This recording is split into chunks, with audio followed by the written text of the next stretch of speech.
Breaking news AP liquor scam కేసులో YCP MP Mithun రెడ్డికి court remand విధించింది. A4గా ఉన్న మిథున్ రెడ్డికి విజయవాడ ఏసీబీ కోర్టు న్యాయమూర్తి 14 రోజులు రిమాండ్ విధిస్తూ ఆదేశాలు జారీ చేశారు. దీంతో మిథున్ రెడ్డిని పోలీసులు ప్రస్తుతం రాజమండ్రి సెంట్రల్ జైలుకు తరలించనున్నారు.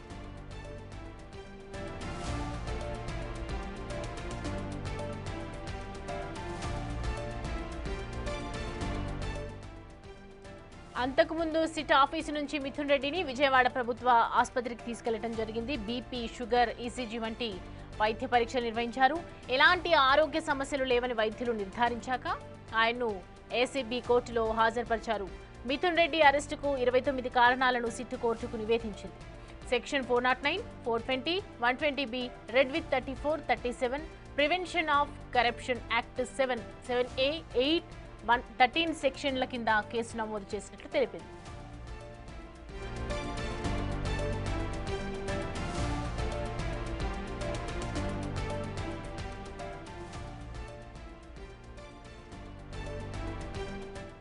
సిట్ తరఫున కోటేశ్వరరావు, మిథున్ రెడ్డి తరఫున నాగార్జున రెడ్డి ఏసీబీ కోర్టులో వాదనలు వినిపించారు. పోలీస్ కస్టడీకి తీసుకోవాల్సింది ఉన్నందున గుంటూరు సబ్ జైలుకు రిమాండ్ ఇవ్వాలని సిట్ తరఫు న్యాయవాది కోరారు.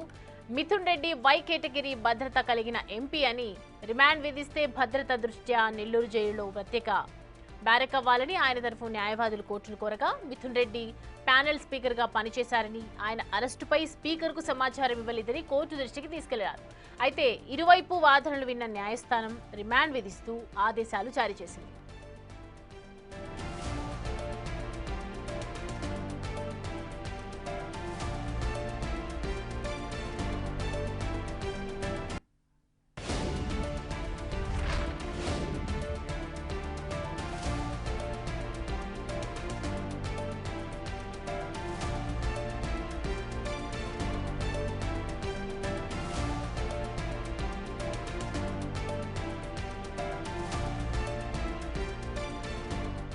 రెడ్డి అంశానికి సంబంధించి పూర్తి డీటెయిల్స్ అందించడానికి మా ప్రతినిధి శివ జాయిన్ అవుతున్నారు అక్కడి నుంచి.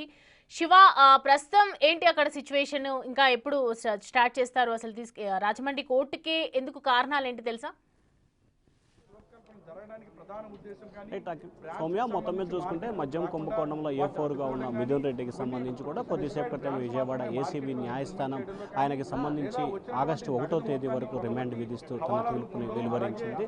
అయితే లిక్కర్ కేసు వ్యవహారానికి సంబంధించి కూడా ఆయన్ని రాజమండ్రి సెంట్రల్ జైలుకి తరలిస్తూ ఏసీబీ న్యాయస్థానం ఆదేశాలు జారీ చేసింది. ఇక ప్రధానంగా లిక్కర్ కేసు వ్యవహారానికి సంబంధించి కూడా పాత్రధారి, సూత్రధారి, ముఖ్యంగా సెల్ కంపెనీలు అంటే డొల్ల కంపెనీలని క్రియేట్ చేయటం, మద్యానికి సంబంధించిన నగదుని డిస్ట్రిబ్యూషన్ చేయటం, అలాగే డిస్టిలరీలకి సంబంధించి కొన్ని డిస్టిలరీలను బలవంతంగా బెదిరింపులకు పాల్పడి స్వాధీనం చేసుకోవడం, అలాగే కొన్ని డిస్టిలరీలకు సంబంధించి మూసివేసే విధంగా ప్రయత్నాలు, ఇట్లా రకరకాల అంశాలకి సంబంధించి ఆయనపై ఆరోపణలు వచ్చిన పరిస్థితి కనిపించింది.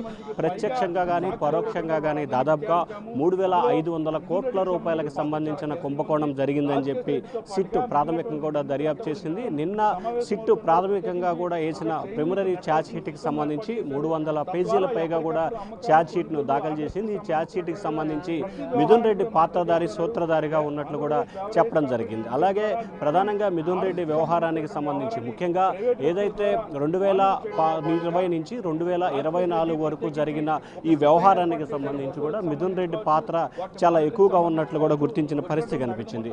రాజ్ కసిరెడ్డి కావచ్చు, లేకపోతే చాణక్య కావచ్చు, కసిరెడ్డి రాజశేఖర రెడ్డి కావచ్చు, మిథున్ రెడ్డి కావచ్చు, అప్పటి వైఎస్ఆర్సీపీ ఎంపీ విజయసాయి రెడ్డి కావచ్చు, వీరంతా కూడా కలిసి విజయవాడ, తాడేపల్లి, హైదరాబాద్లో పలు దఫాలుగా సమావేశమైన పరిస్థితి కనిపించింది.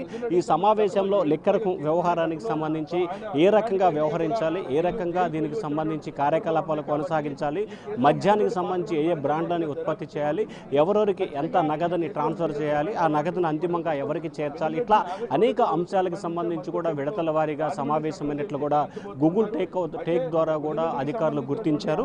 ఈ దీనికి సంబంధించి హైదరాబాదు బెంగళూరులో రియల్ ఎస్టేట్ కొనుగోలు, ఆ స్థలాలు పొలాలు కొనుగోలు, అలాగే హైదరాబాదులో కేజీల కొద్ది బంగారం కొనుగోలు, అలాగే సినిమా కూడా తీసినట్లు గుర్తించిన పరిస్థితి కనిపించింది. సో ఈ వ్యవహారాన్ని అన్నిటికీ సంబంధించి కూడా దుబాయ్ కేంద్రంగా కూడా కొన్ని కార్యకలాపాలు కొనసాగించినట్లు అధికారులు గుర్తించారు. సో ఈ నేపథ్యంలోనే దీంట్లో మిథున్ రెడ్డి కీలకమైన పాత్రధారిగా భావించిన సిట్టు ఆయన్ని A4 నిందితుడిగా చేర్చిన పరిస్థితి కనిపిస్తూ ఉంది. ఏప్రిల్లో ఆయన్ని విచారణకు పిలిచారు. ఆ విచారణకు పిలిచిన సమయంలో ఏమాత్రం కూడా ఆయన విచారణకి సహకరించలేదు. మరొకసారి విచారణకు పిలిచే సమయానికి ఆయన సుప్రీంకోర్టు, హైకోర్టులో ముందస్తు బెయిల్ పిటిషన్ కోసం దాఖలు చేసుకున్న పరిస్థితి కనిపిస్తాం. సో ఈ నేపథ్యంలోనే ఆయనకు సంబంధించి ఇటు హైకోర్టులో ఇటు సుప్రీంకోర్టులో 2 చోట్ల కూడా బెయిల్ పిటిషన్ డిస్మిస్ అయిన నేపథ్యంలో నిన్న ఆయన సిట్ కార్యాలయానికి విచారణ నిమిత్తం హాజరయ్యారు. నిన్న మధ్యాహ్నం 1 గంట నుంచి కూడా దాదాపుగా 7 గంటల పాటు సుదీర్ఘంగా సిట్ అధికారులు ఆయన విచారించారు. 8 గంటల 45 నిమిషాల సమయంలో ఆయన అరెస్ట్ చేస్తున్నట్లు కూడా కుటుంబ సభ్యులకి ఆయన తరపు న్యాయవాది నాగార్జున రెడ్డికి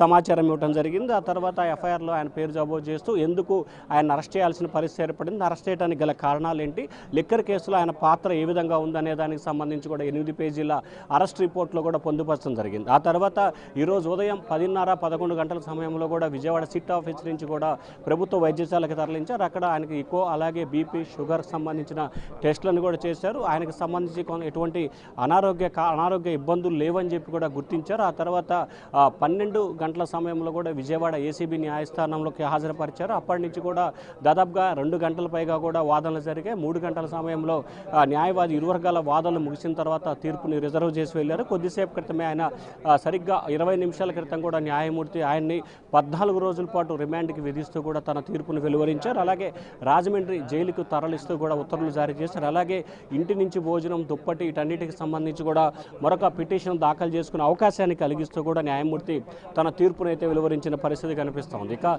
ఎంపీ మిథున్ రెడ్డికి సంబంధించి కూడా ఎంపీ కావటం, అలాగే పూర్తిస్థాయిలో ప్రజాప్రతినిధిగా ఉన్న నేపథ్యంలో కొంత వీఐపీకి సంబంధించిన సౌకర్యాలు రాజమండ్రి సెంట్రల్ జైల్లో ఉన్న నేపథ్యంలోనే సాధారణంగా చూసుకుంటే ప్రజాప్రతినిధులకు సంబంధించి ఎక్కువగా రాజమండ్రి సెంట్రల్ జైలుకి గతంలో నుంచి కూడా పంపిస్తున్న ఆనవాయితీ కొనసాగుతోంది.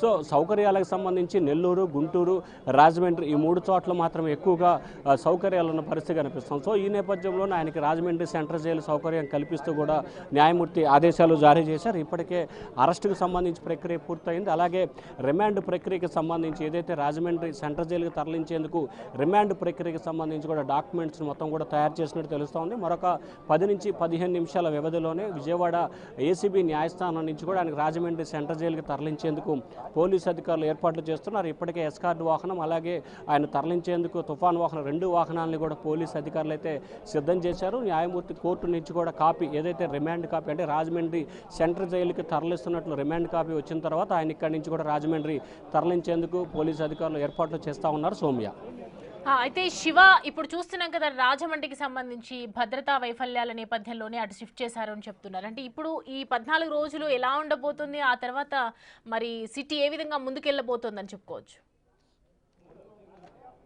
అంటే ఖచ్చితంగా ఆయన ఈ రోజు నుంచి 14 రోజులు రిమాండ్ విధించిన నేపథ్యంలో ఆయనకి సంబంధించి కూడా రాజమండ్రి సెంట్రల్ జైలుకి ఈరోజు సాయంకాలానికి చేరుకుంటాడు. రాత్రి 10 గంటల సమయంలో, అంటే ఆయన ఇక్కడ బయలుదేరిన దాన్ని బట్టి బేస్ చేసుకుంటే 4 నుంచి 5 గంటల వ్యవధిలో ఆయన రాజమండ్రి చేరుకుంటారు. సో ఇక్కడ నుంచి 6-6:30 సమయంలో బయలుదేరినా కానీ రాత్రి 11:30-12 గంటల సమయంలో ఆయన రాజమండ్రి సెంట్రల్ జైలుకి చేరుకుంటారు. ఆ తర్వాత అక్కడే ఆయనకి ప్రత్యేకమైన ఒక బ్యారక్ను కూడా కేటాయించే అవకాశాలు కనిపిస్తున్నాయి. ఇంటి నుంచి భోజన సౌకర్యాన్ని కూడా కల్పిస్తూ న్యాయమూర్తి ఆదేశాలు జారీ చేశారు. ఇక మిథున్ రెడ్డి మొన్న కానీ అలాగే ఏప్రిల్లో విచారణకు వచ్చిన సమయంలో కానీ నిన్న కానీ విచారణకి ఏమాత్రం కూడా సహకరించలేదనేది సిట్ అధికారులు చెప్తున్న వాదన కనిపిస్తూ ఉంది. రేపు కానీ ఎల్లుండి కానీ మిథున్ రెడ్డికి సంబంధించి కస్టడీకి ఇవ్వాలని, వారం రోజుల పాటు కస్టడీకి ఇవ్వాలని చెప్పి ఒక పిటిషన్ విజయవాడ ఏసీబీ న్యాయస్థానంలో సిట్ అధికారులు దాఖలు చేయబోతున్నట్టు తెలుస్తూ ఉంది. దాఖలు చేసిన తర్వాత దాన్ని బేస్ చేసుకొని మిథున్ రెడ్డిని ఏసీబీ న్యాయస్థానం విచారణ చేపడుతుంది. ఇరు వర్గాలకు సంబంధించి కూడా వాదనలు, ఇటు వర్గాలకు సంబంధించిన అంశాలని పరిలో తీసుకొని మిథున్ రెడ్డిని కస్టడీకి ఇచ్చే అవకాశం కనిపిస్తూ ఉంది. కస్టడీ తీసుకున్న తర్వాత ఆయనకు సంబంధించిన ఏదైతే వ్యవహారాలకు సంబంధించి ఏం జరిగింది, ఏంటి, దీంట్లో పాత్రదారులు ఎవరు, సూత్రధారులు ఎవరని పూర్తి స్థాయిలో లోతుగా విచారణ చేపడతారు. విచారణ చేపట్టిన తర్వాత కస్టడీలో కూడా ఆయన అనేక అంశాలు ప్రస్తావించే అవకాశాలు కనిపిస్తానని చెప్పి సిట్ అధికారులు భావిస్తున్నారు. దాన్ని బేస్ చేసుకొని ఈ కేసుకు సంబంధించి కొన్ని పేర్లు అదనంగా కూడా కొన్ని పేర్లు యాడ్ చేసే అవకాశాలు కూడా కనిపిస్తున్నాయి. అయితే అంతిమ లబ్ధిదారుడు ఎవరు అనే దానికి సంబంధించి అధికారులు ఇంకా తేల్చాల్సిన పరిస్థితి కనిపిస్తూ ఉంది. అంతిమ లబ్ధిదారుడు ఎవరు అనే దానికి సంబంధించి కూడా తేల్చేందుకు కూడా మిథున్ రెడ్డిని కస్టడీకి తీసుకునే అవకాశాలు అయితే కనిపిస్తూ ఉన్నాయి సౌమ్య. అయితే శివ మీరు అన్నట్లుగా ఛార్జ్ షీట్ చూసుకుంటే కనుక దాంట్లో కీలక పలుసార్లు కూడా ప్రస్తావించడం జరిగింది. ఛార్జ్ షీట్లో జగన్ పేరు ప్రస్తావన వచ్చింది అనేక మార్లు అని చెప్పడం జరిగింది. నెక్స్ట్ మరో ఛార్జ్ షీట్ చూసుకుంటే ఇదే కీలకం అనుకోవచ్చా? దీంట్లో ఉన్నటువంటి నేమ్స్ నెక్స్ట్ ఎవరిది అనేది కూడా ప్రస్తుతం అయితే ఉత్కంఠ రేపుతున్నటువంటి ప్రశ్న అనుకోవచ్చు. సో ప్రజెంట్ ఈ ఛార్జ్ షీట్లో ఆధారంగా ఇంకా ఫైనల్ డిసిజన్ అంతిమ ఎవరిది అనేది తెలుస్తుంది అనుకోవచ్చా? అంటే ఖచ్చితంగా ఇప్పటికే ప్రిలిమినరీ ఛార్జ్ షీట్ దాఖలు చేసిన సిట్ అధికారులు మరొక 20 నుంచి 25 రోజుల వ్యవధిలోనే పూర్తి స్థాయి ఛార్జ్ షీట్ను దాఖలు చేస్తారు. ఆ ఛార్జ్ షీట్కి సంబంధించి దాఖలు చేసే సమయంలో ఇప్పటికే 48 మంది నిందితులని గుర్తించిన సిట్టు 260 మంది పైగా కూడా సాక్షుల్ని విచారణ చేపట్టింది. ఈ సంఖ్య ఇంకా పెరిగే అవకాశం కనిపిస్తోంది. 48 మంది నిందితుల సంఖ్య 60 నుంచి 65 మందికి చేరే అవకాశం కూడా కనిపిస్తూ ఉంది. ఆ ప్రిలిమినరీ ఛార్జ్ షీట్ నిర్ణయించారు కాబట్టి పూర్తి స్థాయి ఛార్జ్ షీట్ కనుక వేస్తే కనుక దాంట్లో ఇంకా నిందితుల సంఖ్య పెరిగే అవకాశం కనిపిస్తూ ఉంది. దాంట్లో బిగ్ బాస్ ఎవరు, అంతిమ లబ్ధిదారుడు ఎవరు అనేది గత కొంతకాలంగా సిట్ అధికారులు అనేక మంది ప్రశ్నిస్తున్నా కానీ అంతు చిక్కని ప్రశ్నగా మిగిలింది. సో అంతిమ లబ్ధిదారుడు ఎవరనే దానికి సంబంధించి కూడా ఫైనల్ ఛార్జ్ షీట్లో క్లారిటీ వచ్చే అవకాశాలు కనిపిస్తూ ఉన్నాయి Soumya. Right, thanks for the updates.